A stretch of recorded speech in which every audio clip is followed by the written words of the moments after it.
When I first awoke, it was into nothingness. No cold, no warmth, no sound but the slow, heavy beating of my own heart, a reminder that I still existed, at least for now. The world around me was a shifting sea of mist, pale and thick, stretching outward forever. It roiled beneath my feet, like the surface of some great sleeping beast. Above me, the sky was no sky at all, but a vast, endless ceiling of dark clouds pulsing with a dim, indifferent light. There was no sun, no moon, only that dull glow, as if the world itself refused to fully awaken. I stood alone. At first, I thought I was dreaming, but the weight pressing down on my chest said otherwise. This place was real as anything I'd ever known, and yet it carried the stillness of something waiting, something inevitable. Then, through the mist, a figure appeared. It did not walk or approach in any way that made sense. It simply was, as though it had always been there and I had only just noticed. A tall figure draped in black, the hood of its cloak drawn low, hiding its face. Mist curled away from its feet, as though even the formless world itself feared to touch it. I knew instinctively what it was: death. The thought arrived not with fear, but with a strange sort of resignation. It was not my first brush with the idea, only the most final. I stepped closer, feeling the strange weight of the air thicken around me. The world seemed to dim with each step I took, the mist growing heavier, clinging to my arms, my legs, until I was forcing my way forward as if through deep water. When I stood before the figure, it slowly raised its head, and I saw my own face. Older, weathered, a map of countless failures and fleeting triumphs carved into weary flesh. The eyes that met mine were heavy with sorrow, and yet there was something else too. Something harder, a grim determination. I staggered back. Before I could speak, the figure lifted one hand, palm open. Behind him, another figure began to form from the mist. I watched, heart hammering, as a younger version of myself stumbled into being, wide-eyed, confused, hope still flickering in his gaze like a candle in the wind. The boy, maybe 15, 16, looked around, clutching at the empty air, searching for something he couldn't name. The Reaper, myself, gestured once more, his meaning clear, without words. I was to guide him. I hesitated, my fingers curling and uncurling at my sides. But in the end, there was no choice, only what must be done. I reached out, and the boy, my younger self, latched onto my hand with a desperate strength. His fingers were warm, trembling. We turned together and faced the mist. Without another glance back, we began to walk. The journey stretched before us, endless. At first, the mist seemed passive, merely shifting lazily at our passage. But the farther we moved, the more it changed. Shapes began to form within it, half-glimpsed faces, distant echoes of laughter and sobs. The air grew heavy with the scent of rain on dry earth, of old paper, of burning wood. Scents from memories I hadn't thought of in years. The boy tugged at my hand, trying to turn back, his face pale with confusion. I squeezed his fingers, steadying him, and kept moving forward. Soon the first obstacle appeared. Out of the mist stepped another version of myself, older than the boy, younger than the Reaper, hard-eyed, tense, the angry me. He wore his bitterness like a second skin, every line of his body rigid with resentment. He barred our path, arms crossed over his chest. The boy shrank behind me, hiding his face in my sleeve. The angry me said nothing, but his eyes spoke clearly. You let us be hurt. You trusted when you should have fought. You forgot how to survive. I reached out, trying to touch him, trying to bridge the gap between who I had been and who I was now.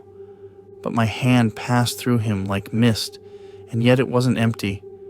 A surge of cold fury latched onto me, clinging to my soul, weighing me down with every wound I had ever refused to acknowledge. The angry me dissolved, but the anger remained, seeping into my blood like poison. I stumbled, the boy clutching tighter to my side. Still we pressed on. The mist thickened, pressing in from all sides. This was no longer mere atmosphere. It was a living thing, whispering doubts, dragging at my feet. With every step, memories coalesced around us, sharp and painful. A childhood friend's laughter fading as he walked away forever. A letter I never sent, crumpled and thrown into the trash. A mother's disappointed sigh. Each vision struck like a physical blow, but I forced myself forward. Eventually, we came to a second figure, kneeling in the mist, head bowed, hands wrapped around his chest, as if to keep himself from shattering. The broken me. He barely resembled me anymore. Thin, hollow-eyed, his very presence radiating defeat. The boy whimpered, tugging at my sleeve, begging without words to turn away. I wanted to leave that broken thing behind, pretend he had never existed. But I knew better. I knelt and reached out, resting a hand on his shoulder. His flesh was cold, his bones sharp beneath my touch. He flinched, then slowly looked up, revealing eyes stripped bare of hope. Yet deep within those hollow eyes, there was a flicker, not of defiance, but of something quieter. Endurance. He rose shakily to his feet and fell into step beside us. The weight of him was crushing, dragging at my shoulders, but I bore it, because to abandon him would have been to abandon the truth of myself. Time lost all meaning. The mist became a labyrinth, walls of shifting gray, paths looping back on themselves. Sometimes I caught glimpses of other possibilities, a confident, successful version of me shaking hands with strangers at a party, a father cradling a newborn, tears of wonder in his eyes, a bitter, solitary figure staring out a high-rise window. All of them me, none of them real anymore. We pressed onward, the mist growing darker. At the edge of vision, a river appeared. It was a terrible thing, wide and still and black as the void between stars. Its surface reflected nothing. A ferry waited at its bank, a simple craft of dark wood, its single lantern casting a sickly glow. The ferryman stood ready, faceless beneath a hood, one hand resting on the pole he would use to push us across. The reaper, myself, stood beside him, silent. The boy, the broken man, and I paused at the river's edge. The air here was colder still, filled with a terrible, aching finality. Without words, the reaper spoke. You must choose. I looked at the two figures beside me. The boy, wide-eyed, trembling, filled with dreams unfulfilled. The broken man, hollow, battered, but still standing. One could cross with me, one would remain behind. Tears blurred my vision. The boy looked up at me, his hand tightening in mine, desperate not to be left.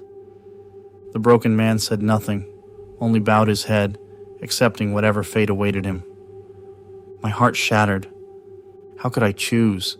To leave behind the boy meant abandoning every dream, every untouched possibility. To leave behind the broken man meant discarding every lesson, every hard-earned scar. I knelt before the boy. His lip trembled, and I cupped his face in my hands. I'm sorry, I whispered. He gave a small, sad smile, and then, without resistance, dissolved into the mist, leaving a warmth inside my chest that would never fully fade. I rose and turned to the broken man. We regarded each other in silence. Then, without a word, he stepped forward and took my hand. Together, we boarded the ferry. The ferryman pushed off, and the craft drifted soundlessly into the black water. The mist receded behind us, swallowing the shoreline, swallowing the echoes of all I had been. I looked back once. The reaper raised a hand in farewell. I returned the gesture. As we floated onward, the broken man sat beside me, head bowed. I rested a hand on his shoulder. Scarred, fractured, battered, but still alive, still moving forward, and in the end, that was enough.